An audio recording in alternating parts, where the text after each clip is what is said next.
on the morning following his capture of the hard-boiled egg, the Riverbank Eagle printed 2 full columns in praise of Detective Gubb, and complimented Riverbank on having a superior to Sherlock Holmes in its midst. "Mr. Philo Gubb," said the Eagle, "has thus far received only 11 of the 12 lessons from the Rising Sun Detective Agency's Correspondence School of Detecting, and we look for great things from him when he finally receives his diploma and badge. He informed us today that he hopes to begin work on the dynamite case soon. With the money he will receive for capturing the hard-boiled egg, Mr. Gubb intends to purchase 18 complete disguises from the supply department of the Rising Sun Detective Agency, Slocum, Ohio. Mr. Gubb wishes us to announce that until the disguises arrive he will continue to do paper hanging, decorating, and interior painting at reasonable rates." Unfortunately, there were no calls for Mr. Gubb's detective services for some time after he received his disguises and diploma. But while waiting, he devoted his spare time to the dynamite mystery, a remarkable case on which many detectives had been working for many weeks. This led only to his being beaten up twice by Joseph Henry, one of the men he shadowed. The arrival in Riverbank of the World's Monster Combined Shows the day after Mr. Gubb received his diploma seemed to offer an opportunity for his detective talents, as a circus is usually accompanied by crooks, and early in the morning Mr. Gubb donned disguise number 16, which was catalogued as Negro Hack Driver, complete, $22. But while looking for crooks, while watching the circus unload, his eyes alighted on Syrilla, known as Half a Ton of Beauty, the fat lady of the sideshow. As Syrilla descended from the car, aided by the living skeleton and the strong man, the fair creature wore a low-neck evening gown. Her arms and shoulders were snowy white, except for a peculiar mark on one arm. Not only had Mr. Gubb never seen such white arms and shoulders, but he had never seen so much arm and shoulder on one woman, and from that moment he was deeply and hopelessly in love. Like one hypnotized, he followed her to the sideshow tent, paid his admission, and stood all day before her platform. He was still there when the tent was taken down that night. Mr. Gubb was not the only man in Riverbank to fall in love with Syrilla. When the ladies of the Riverbank Social Service League heard that the circus was coming to town, they were distressed to think how narrow the intellectual life of the sideshow freaks must be, and they instructed their field secretary, Mr. Horace Winterberry, to go to the sideshow and organize the freaks into an Ibsen Literary and Debating Society. This Mr. Winterberry did, and the Tasmanian Wild Man was made president. But so deeply did Mr. Winterberry fall in love with Syrilla that he begged Mr. Dorgan, the manager of the sideshow, to let him join the sideshow, and this Mr. Dorgan did, putting him in a cage as Waw Waw, the Mexican hairless dog man, as Mr. Winterberry was exceedingly bald. At the very next stop made by the circus, a strong, heavy-fisted woman entered the sideshow and dragged Mr. Winterberry away. This was his wife. Of this the ladies of the Riverbank Social Service League knew nothing. However, they believed Mr. Winterberry had been stolen by the circus, and that he was doubtless being forced to learn to swing on a trapeze or ride a bareback horse, and they decided to hire Detective Gubb to find and return him. At the very moment when the ladies were deciding to retain Mr. Gubb's services, the paper-hanger detective was on his way to do a job of paper-hanging, thinking of the fair Syrilla he might never see again, when suddenly he put down the pail of paste he was carrying and grasped the handle of his paste-brush more firmly. He stared with amazement and fright at a remarkable creature that came toward him from a small thicket near the railway tracks. Mr. Gubb's first and correct impression was that this was some remarkable creature escaped from the circus. The horrid thing loping toward him was indeed the Tasmanian Wild Man. As the Wild Man approached, Philo Gubb prepared to defend himself. He was prepared to defend himself to his last drop of blood. When halfway across the field, the Tasmanian Wild Man glanced back over his shoulder and, as if fearing pursuit, increased his speed and came toward Philo Gubb in great leaps and bounds. The Correspondence School detective waved his paste-brush more frantically than ever. The Tasmanian Wild Man stopped short, within 6 feet of him. Viewed thus closely, the Wild Man was a sight to curdle the blood. Remnants of chains hung from his wrists and ankles. His long hair was matted about his face, and his fingernails were long and claw-like. His face was daubed with ochre and red, with black rings around the eyes, and the circles within the rings were painted white, giving him an air of wildness possessed by but few wild men. His only garments were a pair of very short trunks and the skin of some wild animal, bound about his body with ropes of horsehair. Philo Gubb bent to receive the leap he felt the Tasmanian Wild Man was about to make, but to his surprise the Wild Man held up one hand in token of amity, and with the other removed the matted hair from his head, revealing an undercrop of taffy yellow, neatly parted in the middle and smoothed back carefully. "I say, old chap," he said in a pleasant and well-bred tone, "stop waving that dangerous-looking weapon at me, will you? My intentions are most kindly, I assure you. Can you inform me where a chap can get a pair of trousers hereabout?" Philo Gubb's experienced eye saw at once that this creature was less wild than he was painted. He lowered his paste-brush. "Come into this house," said Philo Gubb. "Inside the house we can discuss pants in calmness." The Tasmanian Wild Man accepted. "Now then," said Philo Gubb, when they were safe in the kitchen. He seated himself on a roll of wallpaper, and the Tasmanian Wild Man, whose real name was Waldo Emerson Snooks, told his brief story. Upon graduating from Harvard he had sought employment, offering to furnish entertainment by the evening, reading an essay entitled "The Comparative Mentality of Ibsen and Emerson, with Sidelights on the Effect of Turnip Diet at Brook Farm." But the agency was unable to get him any engagements. They happened, however, to receive a request from Mr. Dorgan, manager of the side show, asking for a Tasmanian Wild Man, and Mr. Snooks had taken the job. To his own surprise he made an excellent Wild Man.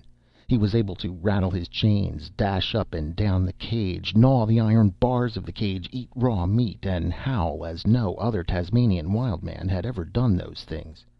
And all would have been well if an interloper had not entered the side show. The interloper was Mr. Winterberry, who had introduced the subject of Ibsen's plays, and in a discussion of them the Tasmanian Wild Man and Mr. Hoxie, the strong man, had quarreled, and Mr. Hoxie had threatened to tear Mr. Snooks limb from limb. "And he would have done so," said the Tasmanian Wild Man with emotion, "if I had not fled. I dare not return. I mean to work my way back to Boston and give up Tasmanian Wild Manning as a profession. But I cannot without pants." "I guess you can't," said Philo Gubb. "In any station of Boston's life, pants is expected to be worn." "So the question is, old chap, where am I to be panted?" said Waldo Emerson Snooks. "I can't pant you," said Philo Gubb, "but I can overall you." The late Tasmanian Wild Man was most grateful.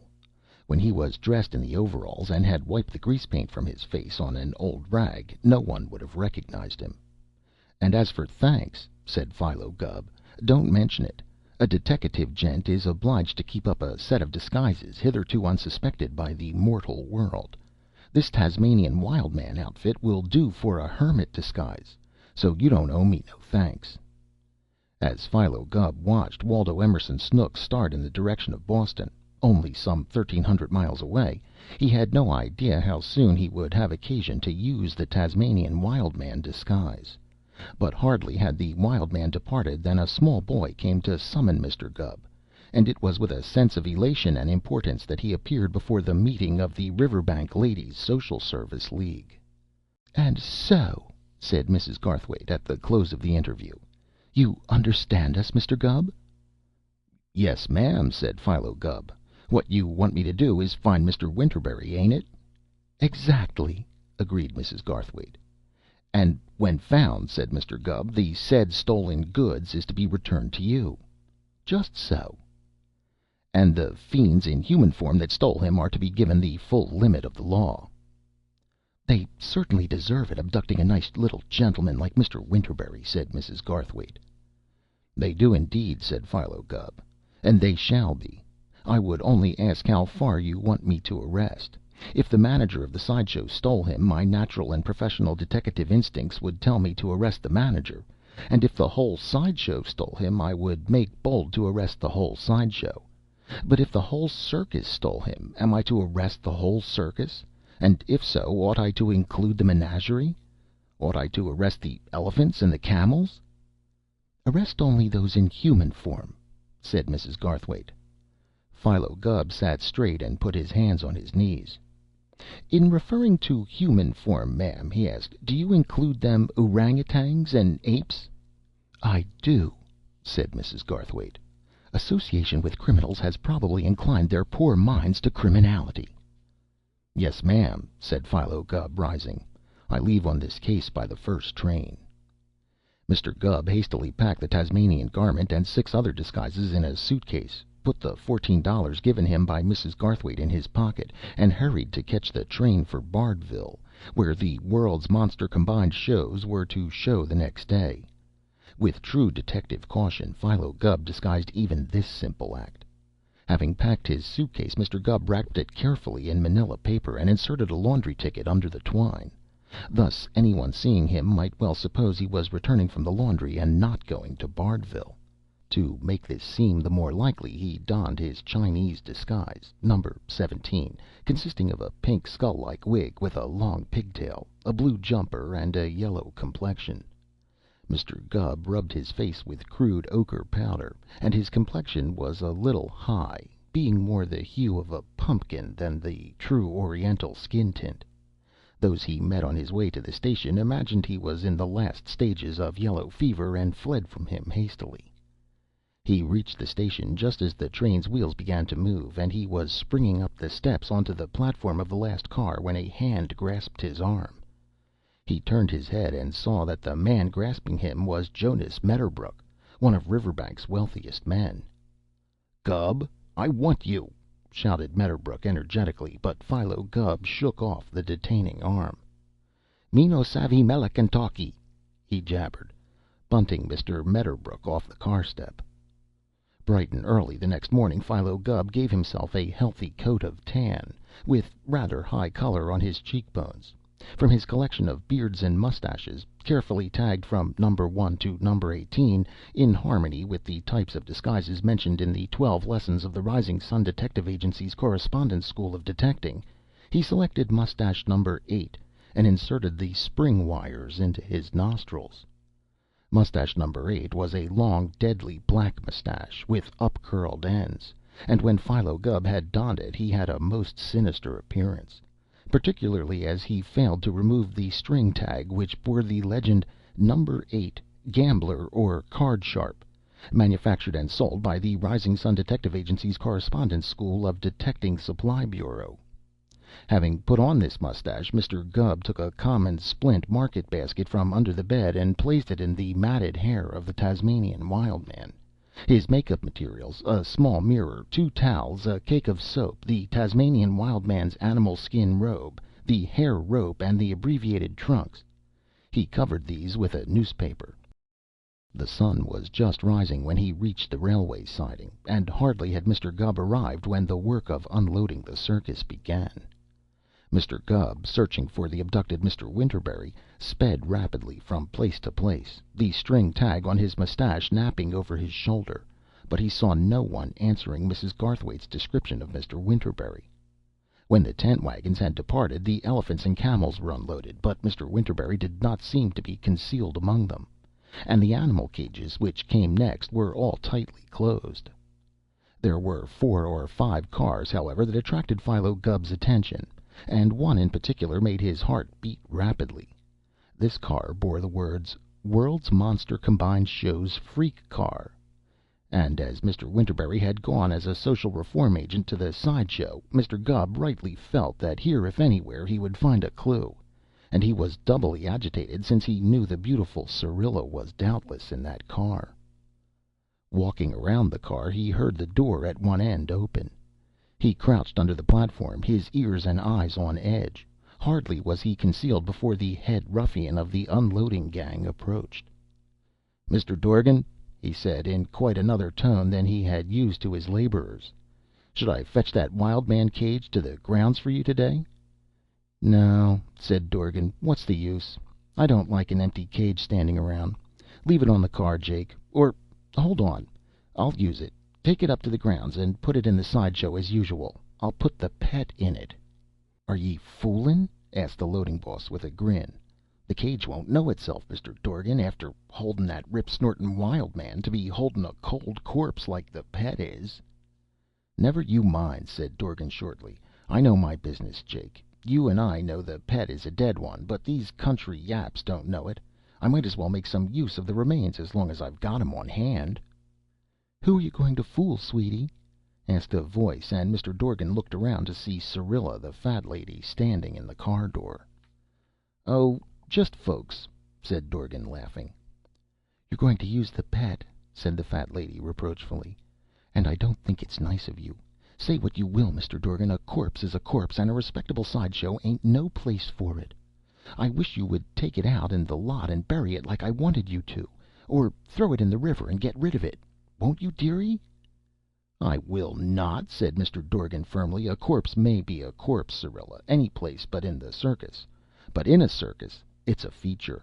He's going to be one of the seven sleepers." "One of what?" asked Syrilla. "One of the seven sleepers," said Dorgan.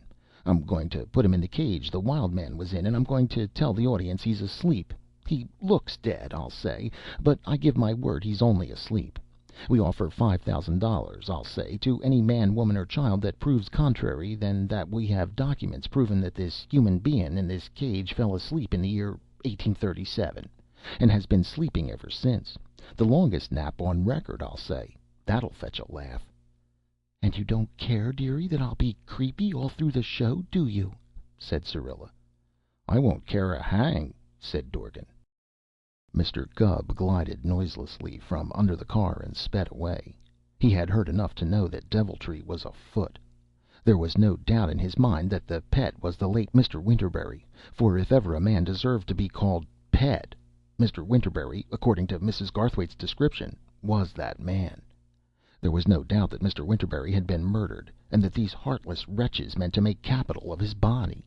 The inference was logical, it was a strong clue, and Mr. Gubb hurried to the circus grounds to study the situation. "No," said Syrilla tearfully, "you don't care a hang for the nerves of the lady and gent freaks under your care, Mr. Dorgan. It's nothing to you if repulsion from that corpse-like Pet drags 70 or 80 pounds of fat off of me, for you well know what my contract is. So much a week, and so much for each additional pound of fat, and the less fat I am, the less you have to add onto your payroll. The day the Pet come to the show first, I fainted outright and busted down the platform. But little do you care, Mr. Dorgan." "Don't you worry. You didn't murder him," said Mr. Dorgan. "He looks so lifelike," sobbed Syrilla. "Oh, Hoxie!" shouted Mr. Dorgan. "Yes, sir," said the strong man, coming to the car door. "Take Syrilla in, and tell the girls to put ice on her head. She's getting hysterics again. And when you've told them, go up to the grounds and tell Blake and Skinny to unpack the petrified man. Tell him I'm going to use him again today, and if he's looking shop worn, have one of the men go over his complexion and make him look nice and lifelike." Mr. Dorgan swung off from the car step and walked away. The petrified man had been one of his mistakes. In days past, petrified men had been important sideshow features, and Mr. Dorgan had supposed the time had come to reintroduce them, and he had had an excellent petrified man made of concrete, with steel reinforcements in the legs and arms, and a body of hollow tile so that it could stand rough travel. Unfortunately, the features of the petrified man had been entrusted to an artist devoted to the making of clothing dummies. Instead of an Aztec or cave dweller cast in the countenance, he had given the petrified man the simpering features of the wax figures seen in cheap clothing stores. The result was that, instead of gazing at the petrified man with awe as a wonder of nature, the audiences laughed at him, and the living freaks dubbed him the Pet, or, still more rudely, the Corpse. And when the glass case broke at the end of the week, Mr. Dorgan ordered the Pet packed in a box. Just now, however, the flight of the Tasmanian Wild Man, and the involuntary departure of Mr. Winterberry at the command of his wife after his short appearance as Wawa, the Mexican hairless dog man, suggested the new use for the petrified man. When Detective Gubb reached the circus grounds, the glaring banners had not yet been erected before the sideshow tent, but all the tents except the big top were up, and all hands were at work on that one, or supposed to be. Two were not. Two of the roughest looking roustabouts, after glancing here and there, glided into the property tent and concealed themselves behind a pile of blue cases, hampers, and canvas bags. One of them immediately drew from under his coat a small but heavy parcel wrapped in an old rag. "Say, Cull," he said in a coarse voice, "you sure have got a head on you. This here stuff will be just as safe in there as in the bank. See? Gimme the screwdriver." "Not to be opened until Chicago," said the other gleefully, pointing to the words daubed on one of the blue cases. "But I guess it will be. Hey, old pal? I guess so." Together they removed the lid of the box, and Detective Gubb, seeking the sideshow, crawled under the wall of the property tent just in time to see the two ruffians hurriedly jam their parcel into the case and screw the lid in place again. Mr. Gubb's mustache was now in a diagonal position, but little he cared for that. His eyes were fastened on the countenance of the two roustabouts. The men were easy to remember. One was red-headed and pock-marked, and the other was dark, and the lobes of his ears were slit, as if someone had at some time forcibly removed a pair of rings from them. Very quietly Philo Gubb wiggled backwards out of the tent, but as he did so his eyes caught a word painted on the side of the blue case. It was Pet. Mr. Gubb proceeded to the next tent. Stooping, he peered inside, and what he saw satisfied him that he had found the sideshow. Around the inside of the tent men were erecting a blue platform, and on the far side 4 men were wheeling a tongueless cage into place. A door at the back side of the cage swung open and shut as the men moved the cage, but another in front was securely bolted and barred. Mr. Gubb lowered the tent wall and backed away. It was into this cage that the body of Mr. Winterberry was to be put, to make a public holiday for yokels. And the murderer was still at large. Murderer? Murderers. For who were the 2 rough characters he had seen tampering with the case containing the remains of the Pet? What had they been putting in the case? If not the murderers, they were surely accomplices. Walking like a wary flamingo, Mr. Gubb circled the tent. He saw Mr. Dorgan and Syrilla enter it, himself hidden in a clump of bushes. He saw Mr. Lonergan, the living skeleton, Mr. Hoxie, the strong man, Major Ching, the Chinese giant, General Thumb, the dwarf, Princess Zozo, the serpent charmer, Maggie, the Circassian girl, and the rest of the sideshow employees enter the tent. Then he removed his number 8 mustache and put it in his pocket, and balanced his mirror against a twig. Mr. Gubb was changing his disguise. For a while the lady and gentleman freak stood talking, casting reproachful glances at Mr. Dorgan. Syrilla, with traces of tears on her face, was complaining of the cruel man who insisted that the Pet become part of the show once more, and Mr. Dorgan was resisting their reproaches. "I'm the boss of the show," he said firmly. "I'm going to use that cage, and I'm going to use that Pet." "Couldn't you put Orlando in it, and get up a spiel about him?" asked Princess Zozo, whose largest serpent was called Orlando. "If you got him a bottle of cold cream from the make-up tent, he'd lie for hours with his dear little nose sniffing it. He's passionately fond of cold cream." "Well, the public ain't passionately fond of seeing a snake smell it," said Mr. Dorgan. "The Pet is going into that cage, see?" "Couldn't you borrow an ape from the menagerie?" asked Mr. Lonergan, the living skeleton, who was as passionately fond of Syrilla as Orlando was of cold cream, "and have him be the first man monkey to speak the human language, only he's got a cold and can't talk today. You did that once." "And got roasted by the whole crowd. No, sir, Mr. Lonergan, I can't and I won't. Bring that case right over here," he added, turning to the 4 roustabouts who were carrying the blue case into the tent. "Got it open? Good. Now—" He looked toward the cage and stopped short, his mouth open and his eyes staring. Sitting on his haunches, his forepaws, or hands, hanging down like those of a begging dog, a Tasmanian wild man stared from between the bars of the cage. The matted hair, the bare legs, the animal skin blanket, the streaks of ochre and red on the face, the black circles around the eyes with the white inside the circles, were those of a real Tasmanian wild man. But this Tasmanian wild man was tall and thin, almost rivaling Mr. Lonergan in that respect. The thin Roman nose and the blinky eyes, together with the manner of holding the head on one side, suggested a bird. A large and dissipated flamingo, for instance. Mr. Dorgan stared with his mouth open.